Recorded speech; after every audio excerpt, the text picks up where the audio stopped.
Good morning all of you. Parthenogenesis के बारे में बात करते हैं आज हम, जिसे हम अनिषेक जनन भी कहते हैं। जहां पर अनिषेक जनन का अर्थ क्या हुआ कि वहां पर निषेचन की क्रिया, फर्टिलाइजेशन की क्रिया नहीं हो रही, डायरेक्ट क्या हो रहा है, ये हो रहा है पार्थेनोजेनेसिस, जिसके अंदर अनिषेक जनन की क्रिया देखने को मिलती है। फर्टिलाइजेशन के बिना ही, मतलब कि यहाँ पर निषेचन के बिना ही यहाँ पर एक भ्रूण का या एक जंतु का निर्माण हो सकता है। ठीक है, सबसे पहले अगर हम अनिषेक जनन की बात करेंगे तो इसको सबसे पहले साइंटिस्ट थे जैक्स लॉयड। जैक्स लॉयड इन्होंने समझाया था। ठीक है,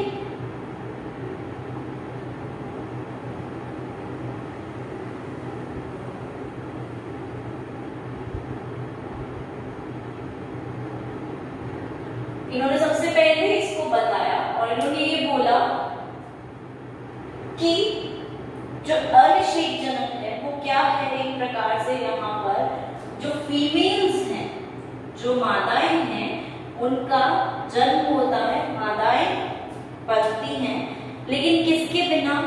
नर के बिना। ठीक है, मेल्स के बिना ही मादाएं बन जाती हैं, या फिर हम ये भी बोल सकते हैं कि नर के बिना ही जो अकेली फीमेल है वो यंग वन को प्रोड्यूस कर सकती है।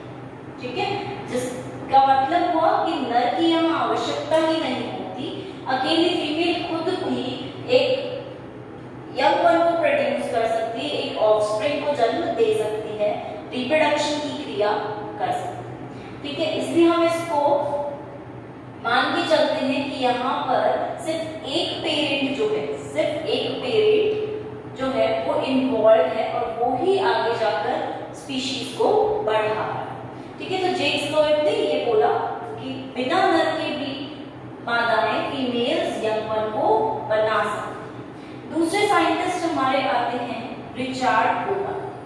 इन्होंने ये टर्म दी थी पार्थेनोजेनेसिस। ठीक है, पार्थेनोजेनेसिस को इन्होंने ही सबसे पहले बताया था कि पार्थेनोजेनेसिस टर्म का यूज होता है, इस टर्म को दिया। दूसरे साइंटिस्ट होते हैं हमारे बीटी। ठीक है, इन्होंने क्या किया था? बीटी जो साइंटिस्ट थे, इन्होंने भी हम बोल सकते हैं कि पार्थेनोजेनेसिस को एक प्रॉपर डेफिनेशन प्रोवाइड की। ठीक है, एक प्रॉपर डेफिनेशन दी और उसमें उन्होंने बताया कि जो पार्थेनोजेनेसिस है, जो अनिषेक जनन है, ये ऐसी क्रिया है जिसके अंदर नर के बिना ही, बिना नर युग्मक के एक मादा ऑफस्प्रिंग प्रोड्यूस करती है, एक भ्रूण का, एम्ब्रियो का निर्माण कर सकती है और फिर वो बाद में परिवर्तित होकर एक जंतु का निर्माण करती है।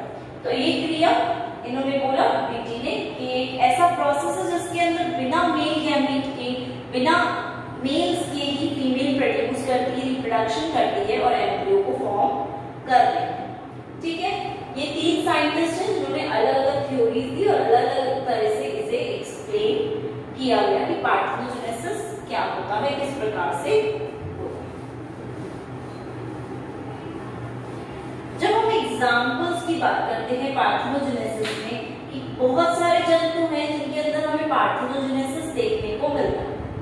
ठीक है, जिसमें सबसे पहले हम बात करते हैं यहाँ पर रोटिफेरा।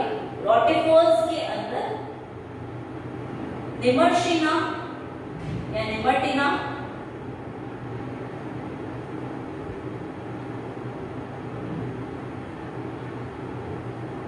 एरेक्निड्स, उसके बाद हम बात करेंगे कैरेसियस ऑरेटस,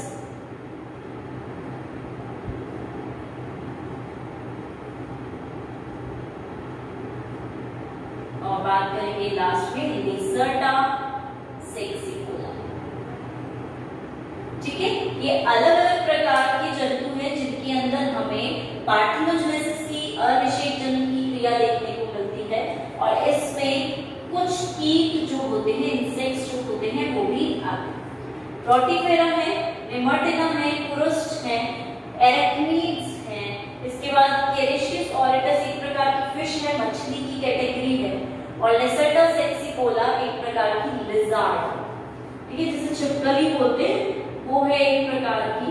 और इसमें हम मान के चलते हैं कि यहाँ पर सारी की सारी जो होती हैं फीमेल्स ही होती हैं। इनकी कॉलोनी में हमें मेल देखने को ही नहीं, नर हमें देखने को ही नहीं मिलते, फीमेल्स ही यहाँ उपस्थित रहते हैं। ठीक है, ये चीज इस लिजार्ड में देखी जाती है, जिसका नाम है लेसर्टा सेक्सिकोला। ठीक, तो ये कुछ उदाहरण है जिनके अंदर हमें ये वाली क्रियाएं देखने को मिलती है। दूसरी बात करते हैं, एक बार हम इस क्रिया को एक साथ देख लेते हैं कि किस प्रकार से पार्थेनोजेनेसिस को हम विभक्त कर सकते हैं अलग अलग भागों। सबसे पहले हम बात करते हैं, यहाँ पर ये दो प्रकार में विभाजित होता है। एक हुआ नेचुरल, दूसरा हुआ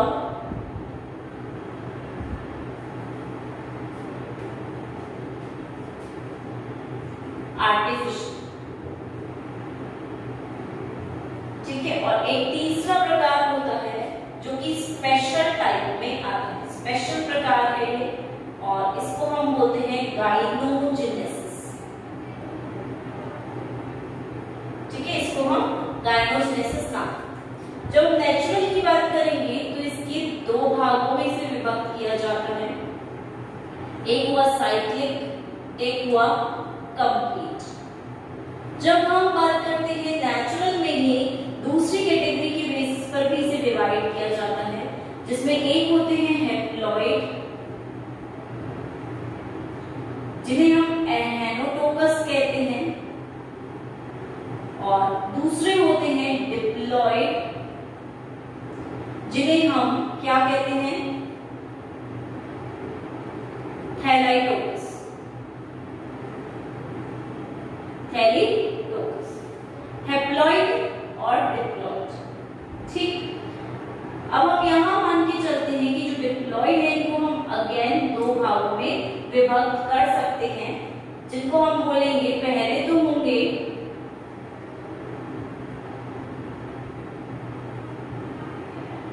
एमियोटिक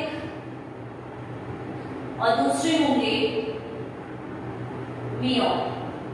मियोटिक को फिर से हम दो भागों में विभक्त कर सकते हैं, एक तो हो गई मियोटिक, एक एमियोटिक। ये दोनों कैटेगरी हैं, इनको हम आगे और पढ़ेंगे।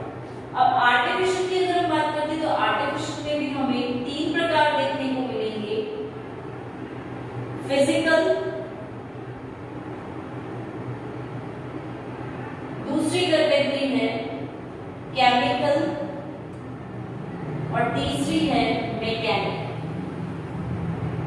ठीक है, तो इस प्रकार से हम चार्ट फॉर्म में याद कर सकते हैं किस प्रकार पार्थेनोजेनेसिस उपस्थित रहता है और किस किस प्रकार की पार्थेनोजेनेटिक क्रियाएं यहाँ पर देखने को मिलती हैं। ठीक है, तो इस तरह से ये क्रियाएं यहाँ पर उपस्थित रहती हैं। अब हम स्टडी कर लेते हैं इसकी अलग अलग एग्जाम्पल के बेसिस पर कि किस प्रकार से अनिषेक जनन की क्रिया होती है।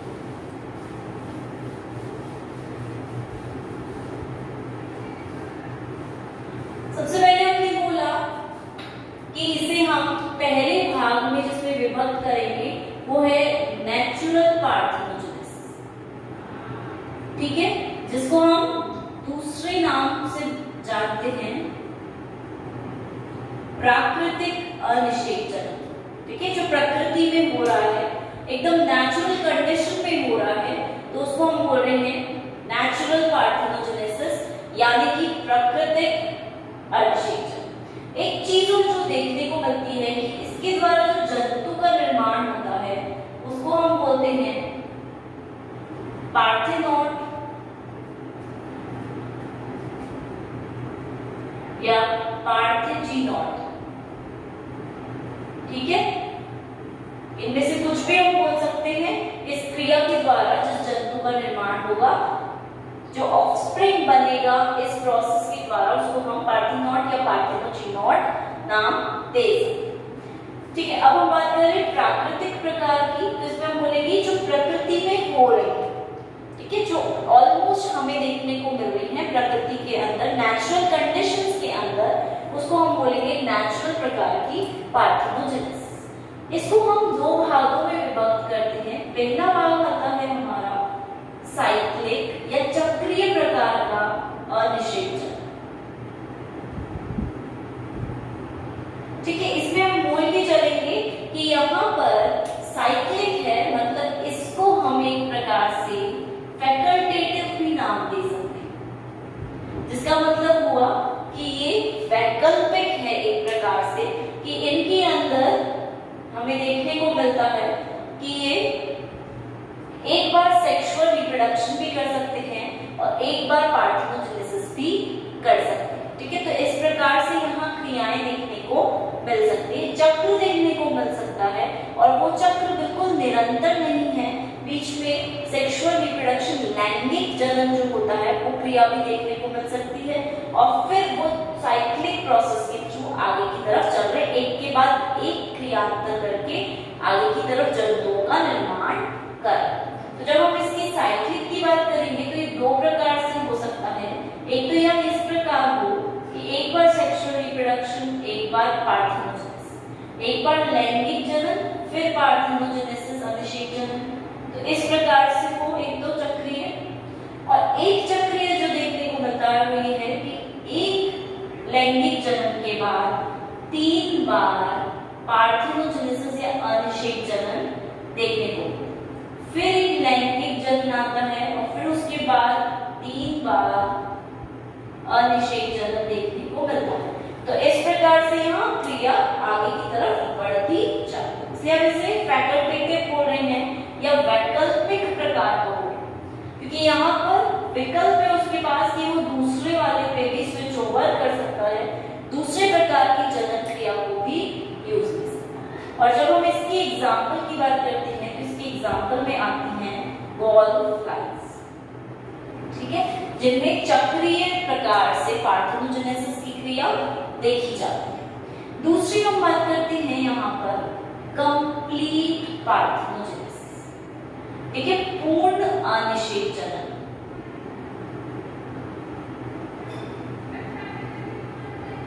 पूर्ण प्रकार का है, कंप्लीट प्रकार का है, मतलब यहाँ पर ये कैसे होंगे, ऑब्लिगेटरी होंगे।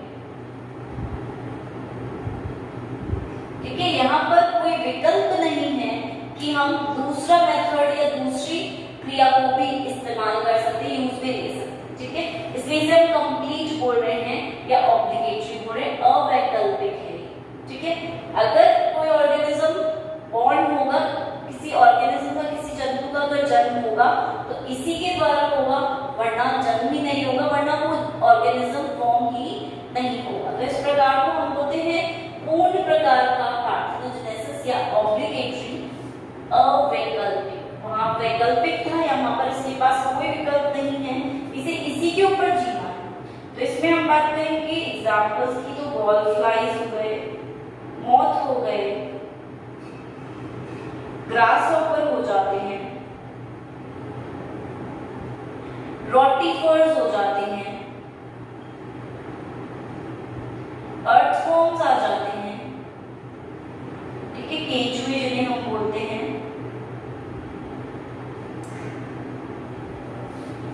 ठीक है, ये सब भी उदाहरण यहाँ पर देखने को मिलेंगे, ball flies, moth, grass hoppers, rotifers और अर्थवॉर्म, केंचुए। तो कंप्लीट पार्थेनोजेनेसिस इन सब में देखने को मिल सकता है। इसी के साथ कुछ इंसेक्ट्स में भी देखने को मिल सकता है, कुछ इंसेक्ट्स में भी ये सारी क्रियाएं देखने को मिलती है। तो ये तो हुआ कि किस प्रकार से पार्थेनोजेनेसिस क्रिया, अनिषेक जनन क्रिया होती है, ये प्रोसेस होता किस तरह से।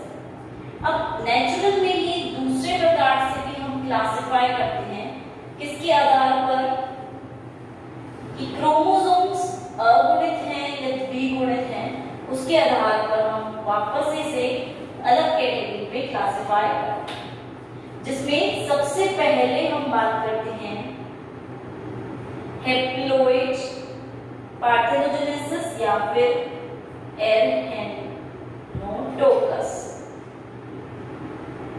पार्थेनोजेनेसिस।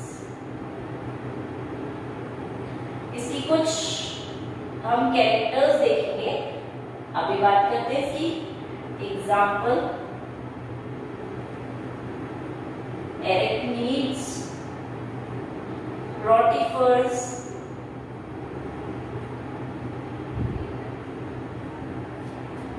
हाइमेनेप्टेरा,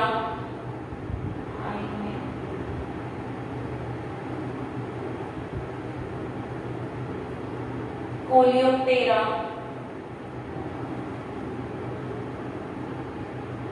थाइसेनोप्टेरा,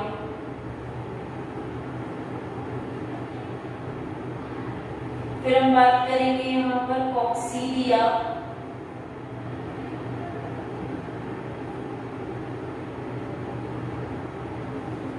ठीक है।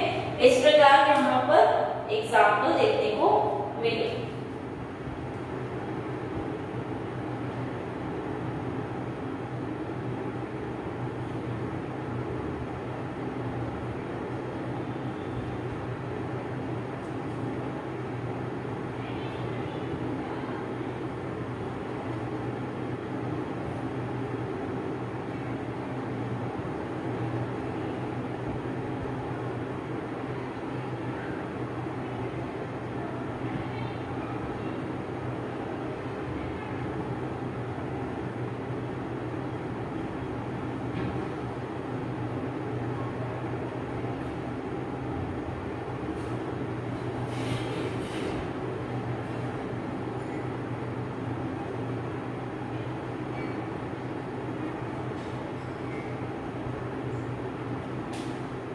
ठीक है, अब हम इससे बोल रहे हैं अगुणित प्रकार का है और एरहेनेटोकस या एरहेनेटोकस पार्थेनोजेनेसिस प्रकार का है। तो यहाँ पर हम देखते हैं कि यहाँ पर मेल्स का ही निर्माण होता है, जो नर है वो ही निर्मित होते हैं और किस प्रकार के होते हैं वो हैप्लॉइड अगुणित प्रकार के होते हैं।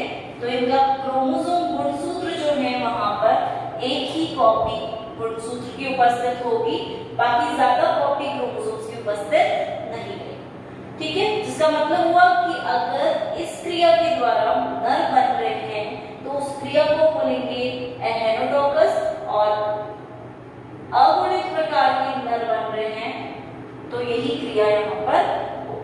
जब हम एग्जाम्पल देखते हैं तो एग्जाम्पल में आते हैं एरेक्निड्स, रोटिफर्स और 4 इंसेक्ट के ऑर्डर्स या गण यहाँ पर आते हैं, ठीक है। जैसे हाइमेनोप्टेरा, हाइमेनोप्टेरा के अंदर आते हैं हमारे हनी बी, आंट, चींटियां जो होती हैं वो,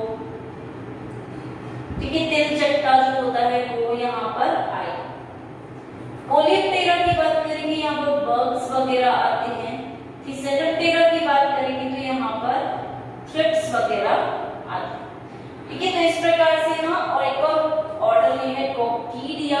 ये तो कॉमन ऑर्डर नहीं है पर ये भी यहाँ पर उपस्थित होता है और इसके अंदर हमें एक क्रिया देखने को मिलती है, जिसका मतलब साफ साफ है कि अगुणित भी है और एहेनोटोकी है।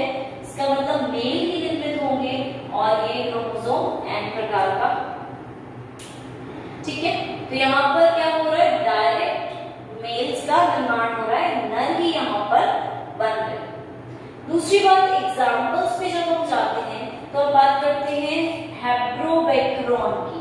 तो यहाँ पर हम देखते हैं इनके अंदर 20 क्रोमोसोम्स होते हैं, 20 गुणसूत्र होते हैं, पर यहाँ हमें देखने को कितने मिलेंगे, सिर्फ और सिर्फ 10 गुणसूत्र ही देखने को मिलेंगे। वहीं एंड्स की बात करते हैं तो 48 होते हैं, पर क्योंकि ये अगुणित प्रकार के हैं तो यहाँ हमें कितने देखने को मिलेंगे, सिर्फ 24 मेल्स में नर। वहीं हनीबी की बात करते हैं, होते 32 हैं, 12 द्विगुणित अवस्था में, और ये हो जाते हैं हमारे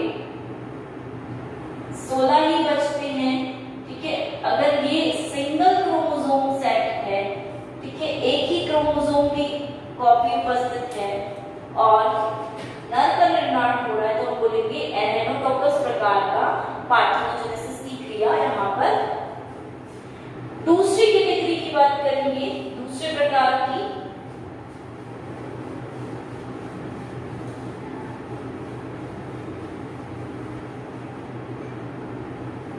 तो उसे हम बोलेंगे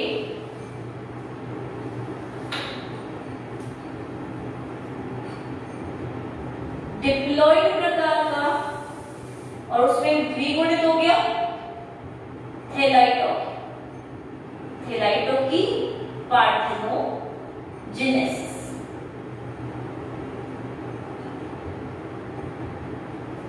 ठीक है, जिसका मतलब हुआ कि 2n है और निर्माण किसका कर रहे हैं, फीमेल्स। ठीक है, मादाओं को बना रहे हैं, 2n प्रकार की हैं, और इस प्रकार से बिना निषेचन के अगर इस प्रकार की जंतु का निर्माण होता है, सिर्फ एक पेरेंट से, सिर्फ एक पेरेंट ही यहाँ पर उपस्थित होगा, तो उसको हम बोलेंगे थैलाइटोकी प्रकार का अनिषेचन यहाँ पर उपस्थित, और इसके कारण 2n डिप्लॉइड प्रकार की द्विगुणित प्रकार की फीमेल्स का निर्माण। तो जब हम यहाँ पे इसकी एग्जाम्पल की बात करेंगे तो यहाँ हम देखते हैं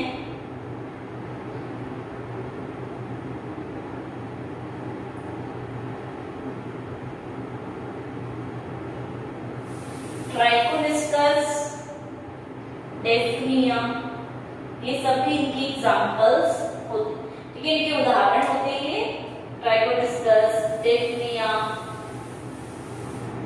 दूसरी बात अगर हम करते हैं यहाँ पर, तो यहाँ पर हम इसे बोल रहे हैं कि ऐसा क्यों है कि यहाँ पर ऐसा क्या हो रहा है यहाँ पर कि यहाँ पर 2n के 2n ही यहाँ पर उपस्थित, ठीक है, वो चेंज नहीं हो रहे। तो इसके पीछे दो रीजंस बताए जाते हैं, दो कारण बताए जाते हैं। वो दो कारण इस प्रकार से हैं यहाँ पर, एक होगा एमियोटिक,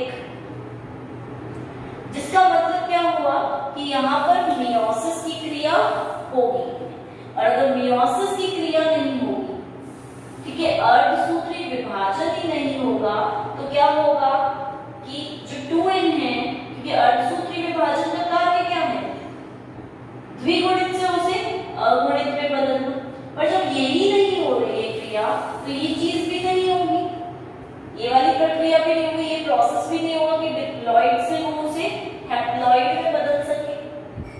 इसलिए हम बोल रहे हैं कि यहाँ पर क्योंकि ये क्रिया नहीं है, तो ये क्रिया इसके अंदर नहीं बदल रही, और इसी वजह से ये जो फीमेल्स बन रही हैं वो डिप्लॉइड प्रकार की हैं, और इन्हें हम थैलाइटोकी बोलते हैं। थैलाइटोकस प्रकार का पार्थेनोजेनेसिस की क्रिया यहाँ होती है। तो पहला रीजन तो हम ये मानते हैं अमियोटिक पार्थेनोजेनेसिस हो रहा है, या इसे हम अमियोटिक थैलाइटोकी भी बोलते हैं, ठीक है, कि जिसके अंदर मियोसिस की क्रिया हो ही नहीं है। अब दूसरी बात करते हैं हम मियोटिक थैलाइटोकी। तो इसमें हम बात करेंगे कि इसके अंदर हम मान के चलते हैं कि यहाँ पर हो रही, नो डाउट, कोई डाउट वाली बात ही नहीं है, यहाँ पर मियोसिस की क्रिया जो है वो बिल्कुल हो रही, लेकिन ये मान के चलते हैं कि वहां पर कुछ ऐसे परिवर्तन आए, इस क्रिया के होने के बावजूद भी वहां पर कुछ ऐसे परिवर्तन देखने को मिलते हैं, या मियोसिस की क्रिया बहुत आसानी से प्रॉपर तरीके से नहीं हो रही जैसे होनी चाहिए, इसलिए वहां पर हमें डिप्लॉइड ऑर्गेनिज्म देखने को मिले, ठीक है, द्विगुणित प्रकार के जंतु इसलिए वहां पर हमें देखने को मिल जाते हैं, क्योंकि ये जो क्रिया है उसे हम मान के चल रहे हैं कि ये प्रॉपर तरीके से वहां पर नहीं हो रही है, यहाँ पे कुछ कमियां हो रही हैं, या कुछ ना कुछ परिवर्तन ऐसे हो रहे हैं जिसके कारण मियोसिस की क्रिया होने के बावजूद भी ये 2n का 2n है, द्विगुणित से द्विगुणित ही है, हैप्लॉइड में बदल ही नहीं रहा है, ठीक है, तो कुछ ना कुछ यहाँ पे बीच में चेंजेस हो रहे हैं, इसके होने के बावजूद भी वो चेंजेस हो रहे हैं, इसलिए वो क्रिया इस प्रकार से, ठीक है। तो जब हम एमियोटिक थैलाइटोकी की बात करेंगे तो यहाँ हम एग्जांपल्स की बात करते हैं, और इसका एग्जांपल होता है ट्राइकोनिस्कस, ठीक है, उदाहरण डेफनिया, और तीसरा पोम्पेलोमा, ठीक है, ये तीन इसके उदाहरण।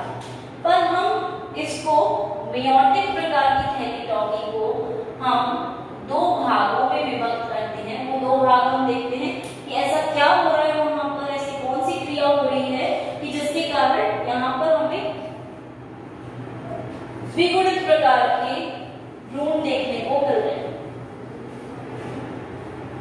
देखिए सारी बात प्राकृतिक में हो रही है, प्रकृति में हो रही है। हम कुछ नहीं कर रहे बाहर से भी, हम कोई चेंज नहीं करवा रहे, कोई बदलाव नहीं ला रहे यहाँ। ठीक है, तो हमने मियोटिक थैलीटॉकी को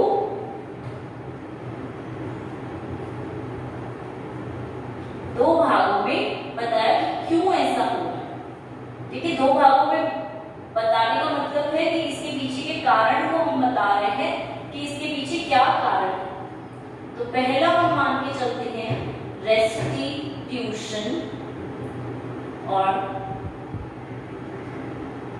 इसका एग्जाम्पल हम मान के चलते हैं कि जो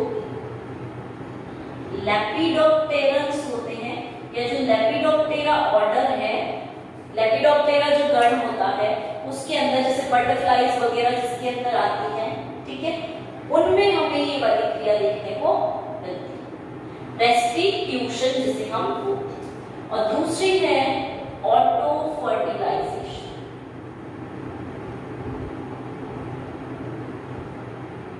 ठीक है, इसका एग्जाम्पल हमें देख लेते हैं। पहले ये देखिए, रेस्टिट्यूशन का मतलब हुआ प्रत्यार्पण, हिंदी का मतलब हुआ प्रत्यार्पण। मतलब यहाँ क्या क्रिया होती होगी, हम यहाँ देखें। एक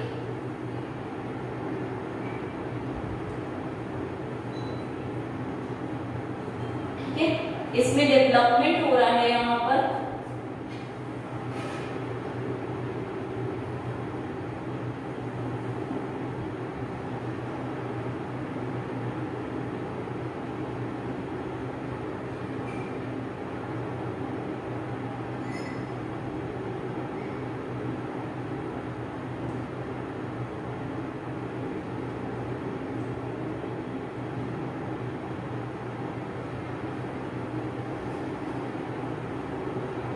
मेटाफेज हुआ,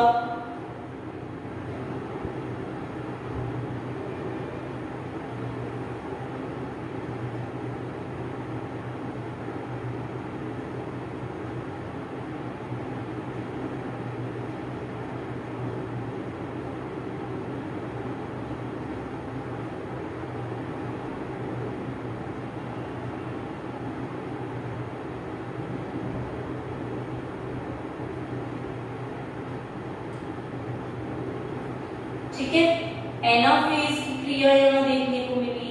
लेकिन इसके बाद जस्ट कौन सी क्रिया आती है, टीलोफेज। और उसमें हमने क्या देखा कि यहाँ पर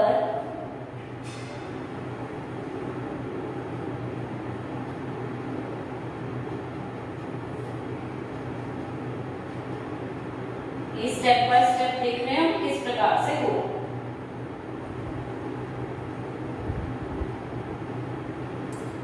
फिर नेक्स्ट हम आएंगे यहाँ पर, इसके बाद इससे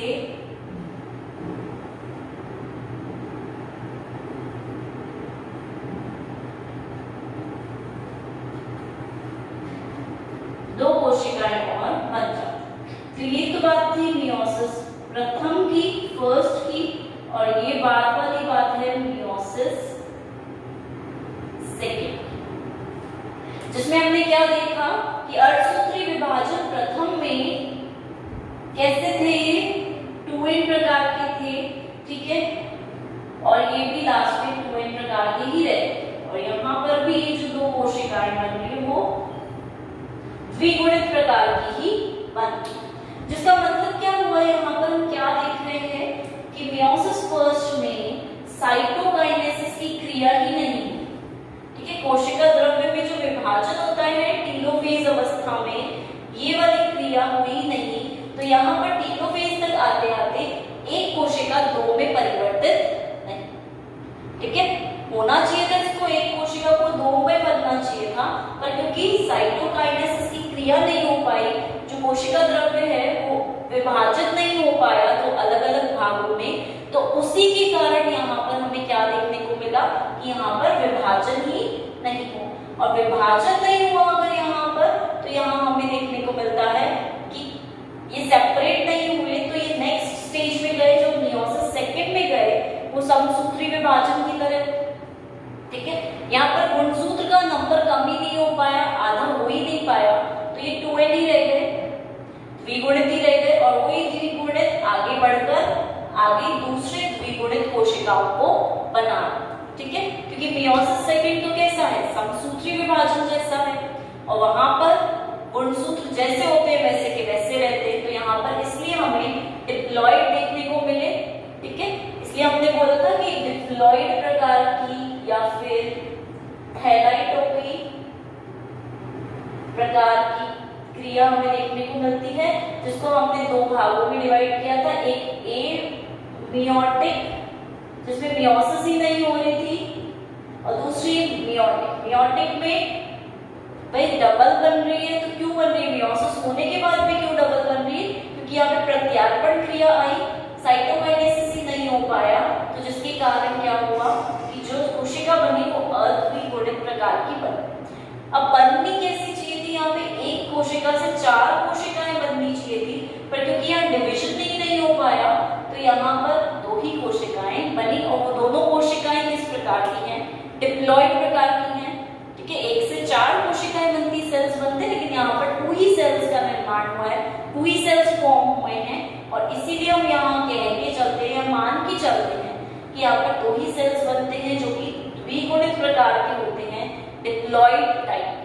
क्लियर है कि रेस्टिट्यूशन में प्रत्यार्पण में क्या हुआ, जो साइटोकाइनेसिस की क्रिया है उसका ही प्रत्यार्पण हो गया, उसको ही छोड़ दिया गया, वो हो नहीं पाई किसी वजह से, कुछ ऐसे कारक रहे होंगे जो उसके लिए रिस्पॉन्सिबल, इसलिए यहाँ पर रेस्टिट्यूशन हमें देखने को मिला। अब दूसरी बात की क्यों, दूसरा मैकेनिज्म क्या है जिसके कारण डिप्लॉइड देखने को मिली, तो उसकी बात कर लेते हैं। इसको हम बोलते हैं ऑटो फर्टिलाइजेशन, ठीक, ऑटो फर्टिलाइजेशन, और ये हमें देखने को मिलता है, इसका एक एग्जांपल है वो हम बोलते हैं आर्टेमिया में देखने को, आर्टेमिया सेलाइना में देखने को मिला। ऑटो फर्टिलाइजेशन का मतलब क्या हुआ, स्वनिषेचन, मतलब क्रिया किस प्रकार से हो रही थी, यहाँ पर एक 2n कोशिका उपस्थित थी, उससे क्या बना, प्राइमरी oocyte, प्राथमिक oocyte का निर्माण हुआ, ये इसने वृद्धि की, ग्रोथ की। अब ये यहाँ पर क्या होगा, मियोसिस प्रथम की क्रिया, जिसके कारण एक तो ओवम बना, एक पोलर बॉडी बनी,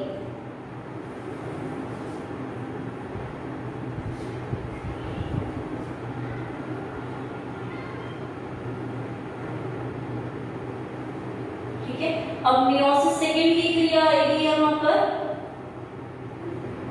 तो यहाँ हमने देखा कि इससे क्या हुआ, एक ओवम और एक पोलर बना, और यहाँ पर 2 पोलर काय का निर्माण, पोलर बॉडी बना। ये सेकेंडरी oocyte था, ठीक है। मियोसिस प्रथम में दोनों सही तरीके से बने, लेकिन दूसरे में क्या हुआ, बनी थी एक ओवम, मैच्योर ओवम, परिपक्व ओवम और पोलर काय, लेकिन मैच्योर ओवम ने पोलर काय के साथ मिलकर एक आकृति बना दी, मतलब यहाँ पर ऑटो फर्टिलाइजेशन हो गया, दोनों के बीच में स्वनिषेचन हो गया। तो इसके कारण क्या हुआ, होने थे ये n और n, ठीक है, ये 2n था, n और n थे, nn ही थे, ये दोनों भी nn थे, लेकिन क्योंकि दोनों मिल गए हैं एक दूसरे से, तो यहाँ पर ये किस प्रकार का हो गया, 2n प्रकार का होगा, ठीक है। इसलिए डिप्लॉइडी यहाँ मेंटेन की जा रही है, इसलिए द्विगुणिता जो है वो यहाँ मेंटेन की जा रही है। तो ये चीज क्लियर है, ऐसे जंतु जिस तरह से बनेंगे जिसमें पोलर काय से ओवम जो है वो मिल जाता है, एक दूसरे से निषेचन करके एक दूसरे में एक ही बॉडी का निर्माण कर लेते हैं, तो उस प्रकार के प्रोसेस को हम बोलते हैं स्वनिषेचन या ऑटो फर्टिलाइजेशन, और ये देखने को मिलेगा हमें आर्टेमिया सेलाइना, ठीक है, इस प्रकार की क्रिया देखने को। अब हम इसका एक एग्जांपल लेके देखते हैं। ये चीज क्लियर है कि एक तो एमियोस्टिक है कि मियोसिस हो ही नहीं रहा, तो आधे हो ही नहीं पाएंगे क्रोमोसोम, इसलिए द्विगुणित है। दूसरा मियोटिक है, फिर भी एक तो स्वनिषेचन की क्रिया और एक प्रत्यार्पण हो रहा है और उसके कारण डबल गुणसूत्र ही उपस्थित है, सिंगल गुणसूत्र नहीं आ रहा। ठीक है, अब इसका एक एग्जाम्पल देख लेते हैं हम।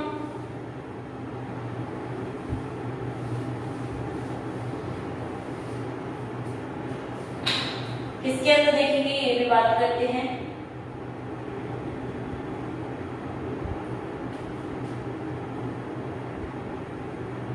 Phylloxera and aphids.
ठीक है, यहाँ पर हम मान के चलते हैं कि जो मेल्स हैं, जो नर हैं, वो कैसे देखने को मिलेंगे हमें 2nx माइनस x, और फीमेल्स जो हैं, मादाएं जो हैं, वो हमें देखने को मिलेंगी 2nx। इसका मतलब क्या हुआ कि यहाँ पर x क्रोमोसोम्स भी 2 हैं और गुणसूत्र भी 2।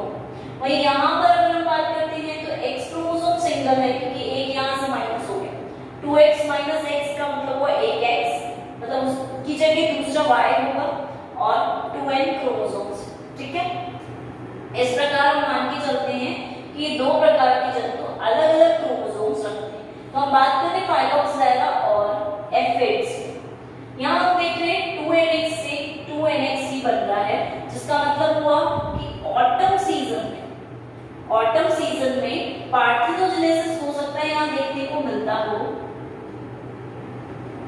ठीक है, हो सकता है यहाँ पे अनिषेचन देखने को मिलता हो, जिसके कारण डिप्लॉइड का एग्जांपल है क्योंकि ये द्विगुणित का एग्जांपल है, तो यहाँ पर द्विगुणित प्रकार का जंतु डायरेक्ट इसी से बन।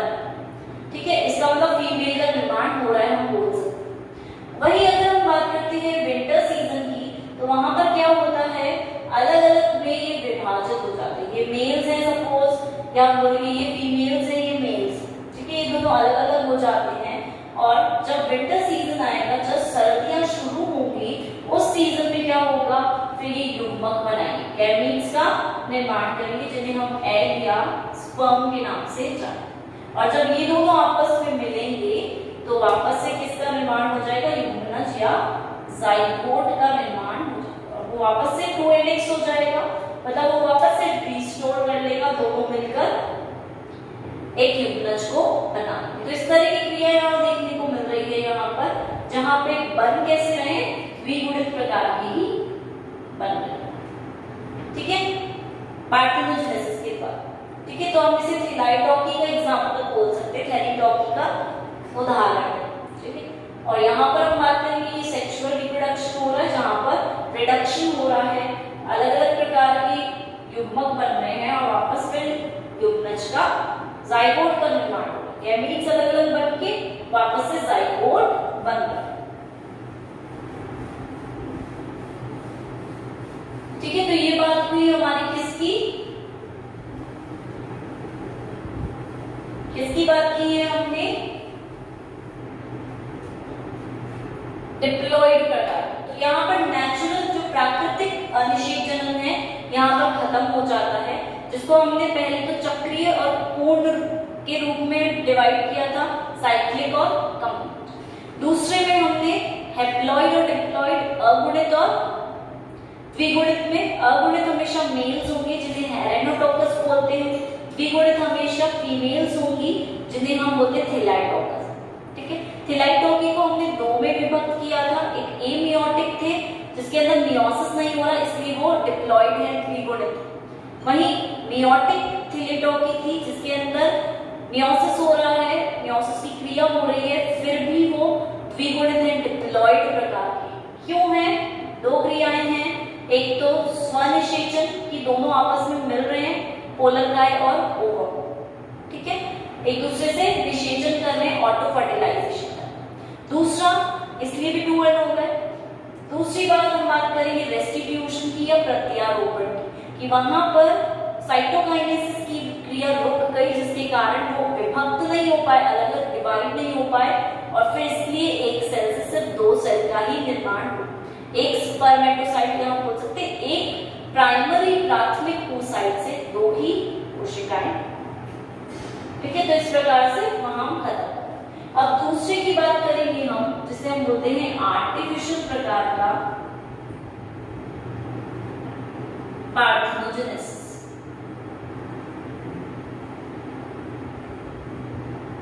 ठीक, जिसके अंदर हम बात करेंगे कृत्रिम प्रकार का पार्थेनोजेनेसिस है, जिसके अंदर प्राकृतिक कुछ भी नहीं है, नेचुरल कुछ भी नहीं है।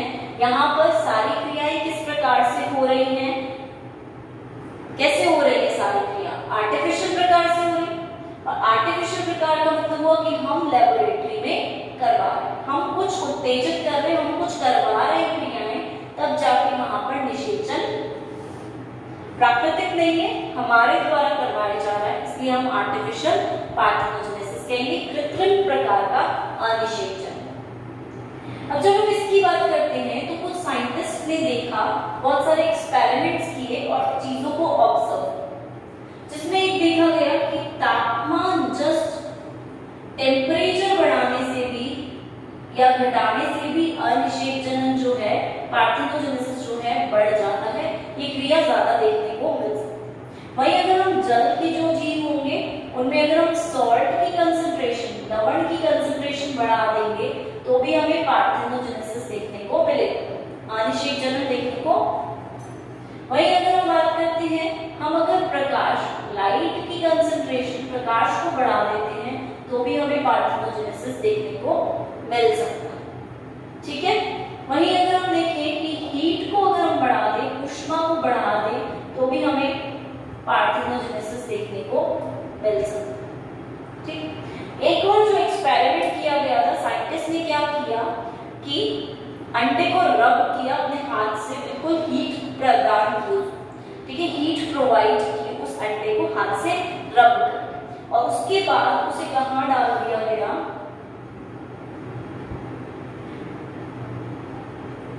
तेजाब के विलयन में डाल दिया गया उसे। ठीक है, एसिड के विलयन में तेजाब में डाल दिया गया, किसके बाद? रब के बाद। तो क्या देखा कि वहां पर पार्थेनोजेनेसिस की क्रिया एक्टिवेट हो गई, सक्रिय हो गई, और पार्थेनोजेनेसिस हुआ। वहां पर अंडे से ही डायरेक्ट जो हम बोल रहे हैं भ्रूण का निर्माण होने लगा, मतलब किसी और नर की, मेल की जरूरत ही नहीं थी, वहां पे डायरेक्ट क्रिया हुई अनिषेक जनन के द्वारा। ठीक है, और भ्रूण का निर्माण। तो इस तरह से अगर हम बात करते हैं हाइपरटोनिक सॉल्यूशन में इसे रख देते हैं, ठीक है, जहां सांद्रता ज्यादा होगी, ऐसा विलयन होगा, तो वहां पे भी पार्थेनोजेनेसिस, अनिषेक जनन की क्रिया देखी जाएगी। तो वहां पे भी किसी नर की जरूरत ही नहीं होगी, आवश्यकता ही नहीं पड़ेगी और इस प्रकार से वहां पर क्रियाएं हो जाती। तो ये कुछ एक्सपेरिमेंट्स किए गए, उसके बेसिस पर बताया गया कि किस प्रकार से पार्थेनोजेनेसिस करवाया जा सकता है, अनिषेक जन्म को लेबोरेटरी में करवाया जा सकता है। अब हम देखते हैं आर्टिफिशियल पार्थेनोजेनेसिस को हम कैसे, कौन से ऐसे कारक हैं, कौन से ऐसे फैक्टर्स हैं जो रेगुलेट कर सकते हैं। ये फैक्टर्स 3 प्रकार के हो सकते हैं। पहला फिजिकल, ठीक, दूसरा केमिकल, तीसरा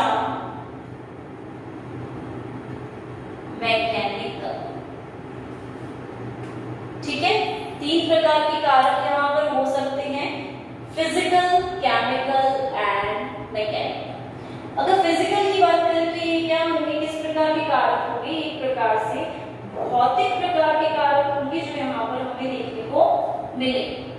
ठीक, केमिकल की बात करें तो ये रासायनिक प्रकार के होंगे जो यहाँ देखने को मिलेंगे, और मैकेनिकल की बात करें तो यांत्रिक प्रकार, ठीक है, किसी यंत्र के द्वारा यांत्रिक प्रकार के कारक देखने को। अब फिजिकल में अगर हम कारकों की बात करते हैं तो हम लाइट लिखते हैं, प्रकाश, ठीक है, यूवी लाइट को भी हम इसलिए लिखते हैं, ठीक है, इसके कारण भी हम इसे एक्टिवेट करा सकते हैं, इस क्रिया को उत्तेजित करा सकते हैं। इसी के साथ हम लिखेंगे टेम्परेचर, तापमान, या तो हाई या फिर लो, ठीक है, लाइट भी ज्यादा या कम। इसी के साथ हम यहां लिखेंगे हीट, ऊष्मा। इसी के साथ हम यहां पर लिखेंगे रेडिएशन, विकिरण। इसी के साथ सन रेज जो आती है उसके द्वारा हम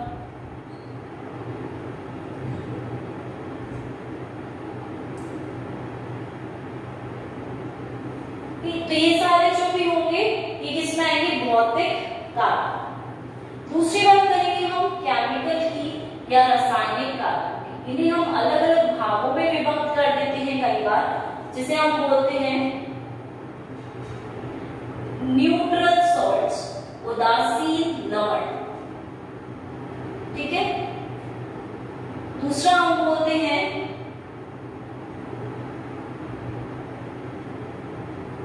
एसिड्स, जिसे हम बोल सकते हैं ऑर्गेनिक या कार्बोक्सिलिक एसिड्स, ठीक है। तीसरी हम बात करते हैं फैट सोल्यूबल सॉल्वेंट्स, जो कि वसा को घुलनशील कर लेते हैं, ऐसे सॉल्वेंट्स। और चौथी जो कैटेगरी है रखकर हम नॉर्मल बात करें तो न्यूट्रल सॉल्ट्स में हम लिखते हैं NaCl, ठीक है, KCl, MgCl2 मैग्नीशियम क्लोराइड, और इसी के साथ साथ यहाँ पर हमें कैल्शियम,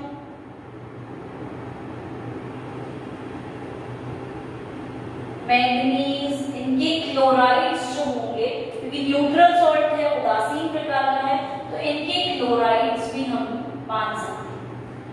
वही हम एसिड्स की बात करेंगे तो यहाँ पर हम बात करेंगे ब्यूटाइरिक एसिड की, जिनके द्वारा हम उत्तेजित कर सकते हैं, ठीक है, ओलिक एसिड, लैक्टिक एसिड। इसी के साथ कुछ फैटी एसिड्स जो होंगे उनको भी हम इसमें रख सकते हैं, ठीक है।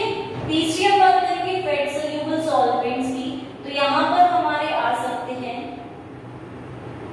बेंजीन, इथेनॉल, क्लोरोफॉर्म,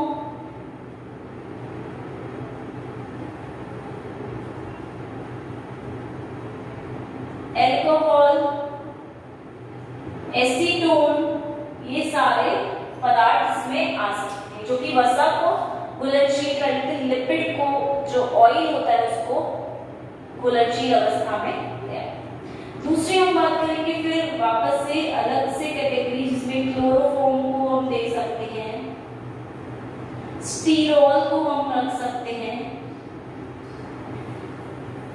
इसी के साथ ब्लड प्लाज्मा जो होता है, रक्त का जो प्लाज्मा होता है उसको रख सकते हैं। तो इस प्रकार की चीजों को हम यहाँ पर रख सकते हैं। तो यहाँ पर सॉल्ट्स भी आ जाते हैं। फिजिकल में हम हाइपरटोनिक सॉल्यूशंस को भी रख देते हैं कई बार, ठीक है, कि जो हाइपरटोनिक सॉल्यूशन है उनको भी कई बार इसमें हम रख सकते हैं कि आसपास सॉल्यूशन कैसे। अब मैकेनिकल की यांत्रिक कारकों की बात करते हैं तो यहाँ पर हम बात करेंगे शेकिंग की, कि हम कैसे उसे हिलाकर उत्तेजित कर रहे हैं और पार्थेनोजेनेसिस के लिए प्रमोट कर रहे हैं, अधिक्षेपजन की क्रिया को बढ़ा रहे हैं लेबोरेटरी में, प्रयोगशालाओं में और निडल्स, ठीक है, निडल के द्वारा हम उसे स्टिमुलेट करके एक्टिवेट कर सकते हैं। तो ये 3 प्रकार के हम बोल सकते हैं आर्टिफिशियल प्रकार के कारक हैं, फैक्टर्स हैं, या हम बोल सकते हैं स्टिम्युलेटर्स हैं, उत्प्रेरक हैं, जिनके द्वारा हम पार्थेनोजेनेसिस की क्रिया को बढ़ा रहे हैं, अनिषेकजनन को यहाँ पर बढ़ा रहे हैं, ठीक है। तो इस प्रकार से ये सारी क्रियाएं होती हैं। अब एक और चौथा प्रकार का और इसमें आता है जिसको हम देखते हैं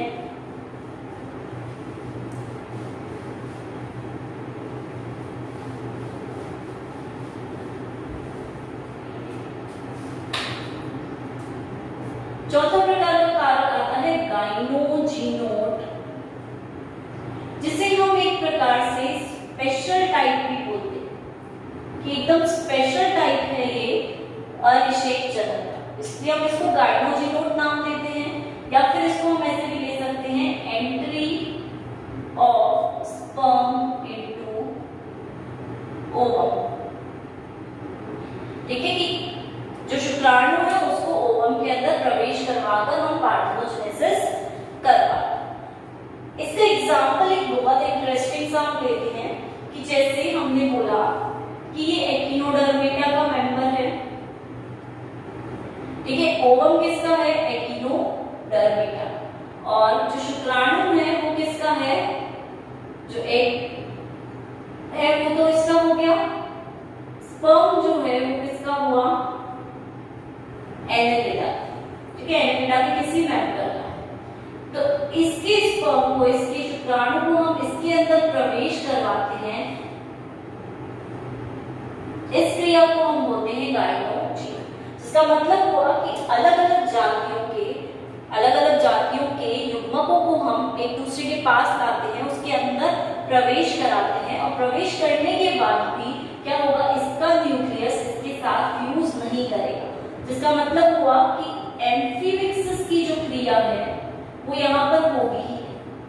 एम्फीमिक्सिस हमें यहाँ देखने को ही नहीं मिलेगा क्योंकि ये अलग जाति का है, ये अलग जाति का है। अंदर आने के बाद भी ये दोनों नहीं मिलेंगे, सिर्फ क्या होगा, यहाँ पर क्लीवेज की क्रिया को उत्तेजित कर दिया जाएगा, और हो सकता है यहाँ पर एम्ब्रियो का निर्माण हो जाए, भ्रूण का निर्माण हो जाए, और भ्रूण से जंतु का निर्माण। तो कई बार क्या होता है, पार्थेनोजेनेसिस की क्रिया को उत्तेजित करने के लिए हम किसी और स्पीशीज का शुक्राणु यहाँ लाते हैं, ठीक है, लाते फ्यूजन तो करेगा नहीं, न्यूक्लियस आपस में मिलेंगे ही नहीं, और फिर हम बाद में शुक्राणु को हटा सकते हैं, यहाँ से हटवा सकते हैं। लेबोरेटरी में चल रहा है क्योंकि हम कुछ भी कर सकते हैं, ला भी सकते हैं, दूर भी कर सकते हैं। जैसे ही क्लीवेज विघटन की क्रिया हो हम इसे हटा लेते हैं, और वहां पर पार्थेनोजेनेसिस उत्तेजित हो गई, और ये एकिनोडर्म जो है, ये मेंबर अब अकेला ही काफी है यहाँ पर नए जंतु के निर्माण के, ठीक है। तो इस प्रकार की क्रिया को हम बोलते हैं गाइनोजीनोट। स्पेशल टाइप है ये एक प्रकार का, जिसके अंदर पार्थेनोजेनेसिस या अनिषेकजनन को उत्तेजित किया जाता है, और उत्तेजन ही होता है सिर्फ यहाँ पर, सिर्फ ताकि वो विघटन कर सके, आगे डिवाइड कर सके, ठीक है। तो ये 4 प्रकार के कारक हैं जिसके द्वारा आर्टिफिशियल पार्थेनोजेनेसिस करवाया जाता है। तो ये बात हुई हमारी पार्थेनोजेनेसिस की, अनिषेकजनन की। 2 प्रकार के हो गए, नेचुरल एंड आर्टिफिशियल। अब हम बात करेंगे इसके सिग्निफिकेंस, ठीक है, इसके क्या महत्व है।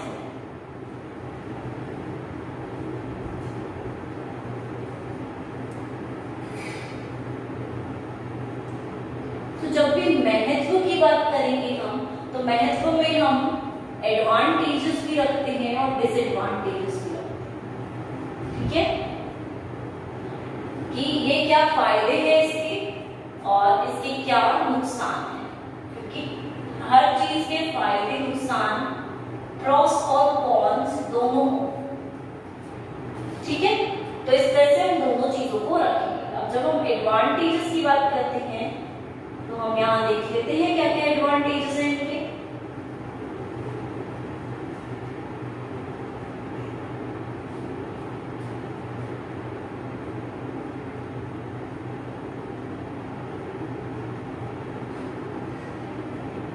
फिर समझ भी लेंगे।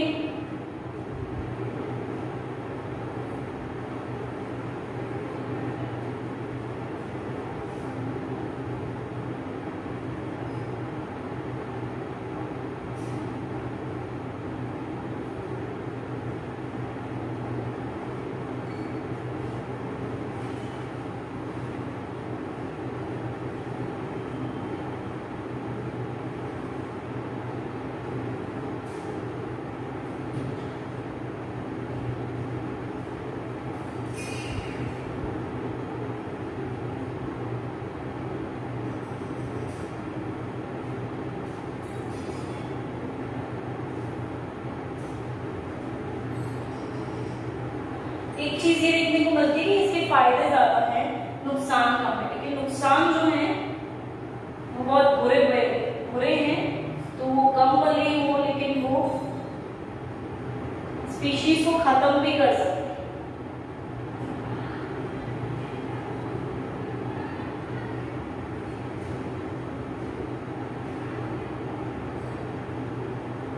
ठीक है, समझ आ रही है?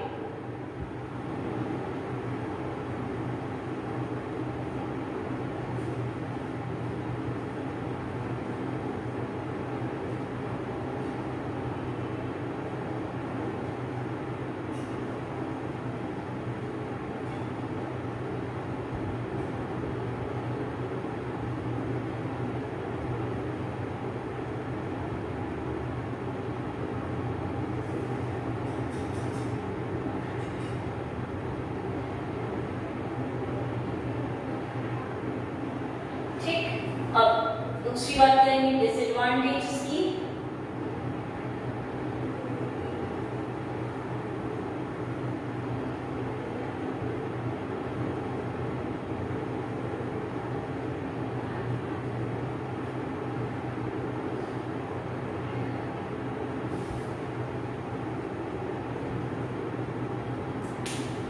सबसे पहली बात है हमारे यहाँ पर एडवांटेजेस की, कि इनके क्या फायदे हो सकते हैं।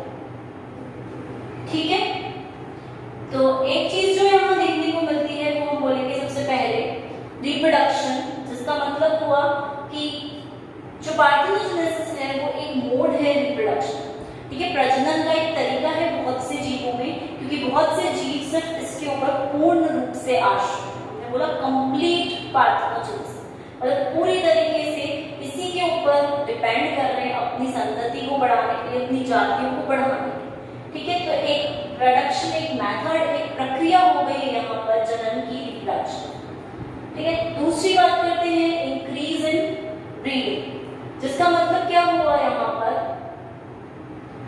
कि हम यहाँ बोल रहे हैं कि ब्रीडिंग जो है इसके द्वारा इंक्रीज होगी। इसका मतलब क्या हुआ कि बहुत जल्दी बहुत फास्ट यहाँ पर एक ग्रोथ देखने को मिलती है, क्योंकि दूसरे की इंतजार ही नहीं करना पड़ेगा, हमें दूसरे पार्टनर का, पेयर का इंतजार नहीं करना पड़ेगा। तो इसलिए ब्रीडिंग जो है बहुत जल्दी हो सॉरी क्योंकि एक ही जंतु के द्वारा यहाँ पर ब्रीडिंग होती, इसलिए जल्दी यहाँ देखने को मिलेगी। वही नेक्स्ट हम बात करेंगे मल्टीप्लिकेशन की।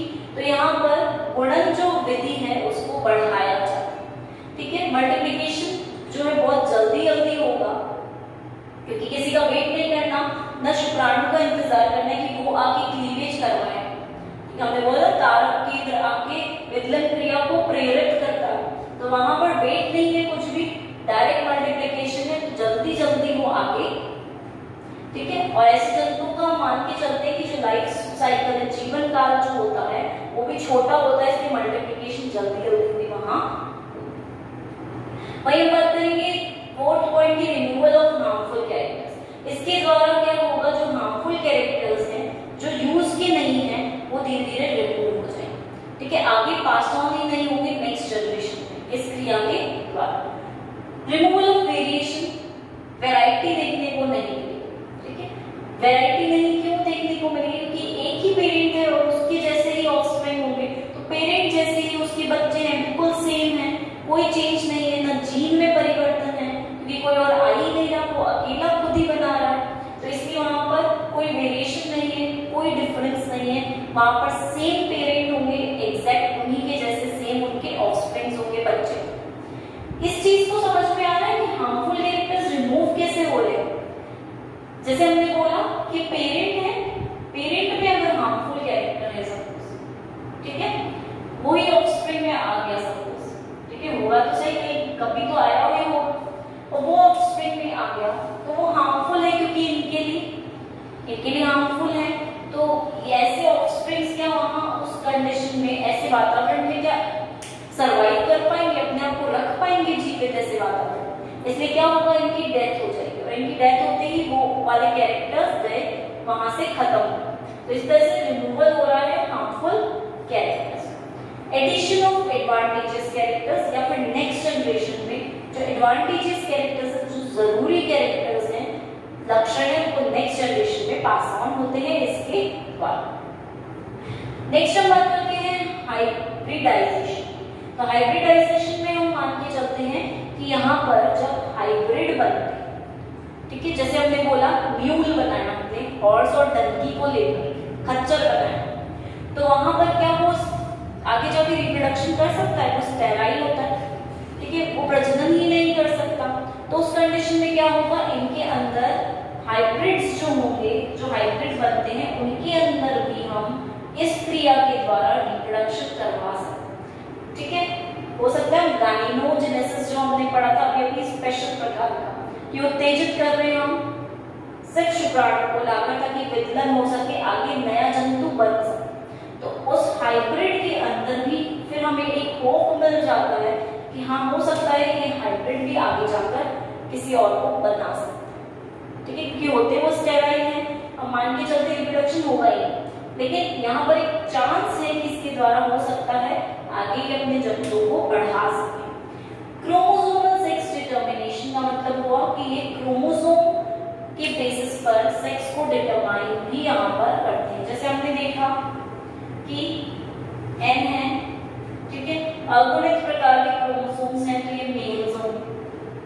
जैसा हमने मधुमक्खियों में हनी बीज में देखा था, हनी बी के अंदर यही तो देखा था, मेल्स बन रहे थे। हनी बी में भी किसमें, जो ड्रोन होते हैं वो मेल होते हैं, तो ड्रोन के अंदर हमें इस प्रकार का क्रोमोसोम डिस्ट्रीब्यूशन मिल रहा है। तो ये कैसे क्रोमोसोम क्या है, सेक्स को डिटरमाइन करेंगे मेल। वैसे हमने फीमेल्स भी देखी थी, 2n बन रही है तो फीमेल्स बन रही है, ठीक है, ये चीज भी हमने देखी। तो इस प्रकार से यहाँ पर ये चीजें हमें देखने को मिल सकती है। जैसे कि हमने यहाँ पर ये क्रिया लेपिडोप्टेरन्स में देखी थी, बटरफ्लाइज वगैरह, ठीक है, कि अगर क्रोमोसोम्स अगुणित है तो मेल्स, द्विगुणित है तो फीमेल्स, तो क्रोमोसोम सेक्स को भी डिटरमाइन कर। कोप्युलेशन की क्रिया यहाँ पर होगी नहीं, क्योंकि दूसरा जंतु नीडेड ही नहीं है, ठीक है, तो कोप्युलेशन नहीं होगा, और कोप्युलेशन नहीं होगा तो एनर्जी जो होगी, इनकी जो ऊर्जा होगी वो बच जाएगी, संरक्षित हो जाएगी, रिजर्व हो जाएगी। क्योंकि कई बार क्या होता है, ये मेटिंग के लिए अपने पार्टनर को ढूंढने के लिए बहुत एनर्जी यूज करते हैं। जैसे हम पीकॉक्स में देखते हैं, ठीक है, पंख फैला के डांस करते हैं, मतलब बहुत एनर्जी का यूटिलाइजेशन करते हैं ताकि ये मेटिंग कर सके, और मेटिंग में भी इन्हें एनर्जी नीडेड होती है। तो जब यही क्रिया नहीं हो रही तो एनर्जी की ऊर्जा बहुत संरक्षित हो गई, और उस प्रकार से उस ऊर्जा का इस्तेमाल वो सही डायरेक्शन में, राइट डायरेक्शन में कर सकते हैं। जिसका मतलब कि उनके पास भोजन नहीं है तो भोज्य पदार्थों को ढूंढने के लिए, सर्च के लिए यूज करेंगे इस एनर्जी को। भोजन नहीं मिल रहा है तो दूर भी जा सकते हैं। तो इस तरह से एनर्जी का यूज सही डायरेक्शन में हो सकता है। वहीं हम बात करेंगे पॉलीप्लॉइडी, कि इसके द्वारा पॉलीप्लॉइड जंतु भी, जिसका मतलब वो बहुगुणित जंतु भी निर्मित हो सकते हैं। बाई चांस हो सकता है कि जरूरी नहीं है डिप्लॉइड ही हो, ठीक है, 4n 3n इस प्रकार के जंतु भी निर्मित हो सकते हैं, इनका निर्माण भी हो सकता है इस क्रिया के द्वारा। तो ये सारे इसके एडवांटेजेस हुए कि किस तरह से ये फायदे। वही अब डिसएडवांटेजेस, क्योंकि पार्थेनोजेनेसिस में सारे जंतु अब बोलते हैं एक समान होते हैं, एक जैसे देखने को मिलते हैं, ठीक है। तो उन एक जैसे जंतुओं के कारण क्या होगा कि अगर वातावरण में एक छोटा सा भी चेंज आएगा, एनवायरनमेंट में बाहर की तरफ एक थोड़ा सा भी बदलाव आएगा, और उस बदलाव को अगर ये जो चेंज है उस बदलाव को अगर ये सह नहीं पाएंगे तो ये क्या कर पाएंगे, क्या ये सरवाइव कर पाएंगे, अपने आप को जीवित रख पाएंगे? नहीं रख पाएंगे, क्योंकि चेंज होते ही उनके जीन में चेंज ही नहीं है, उनमें कोई वैरायटी नहीं है, और वो चेंज जो है वो बदलाव इस प्रकार का है कि इनके जीन्स को रहने नहीं देगा, और सबके जीन एक जैसे, तो सारे के सारे एक साथ डूबेंगे, मतलब एक तो जाएगा ही और सारे के सारे को लेके डूबेगा, एक के साथ सारे डूब रहे हैं।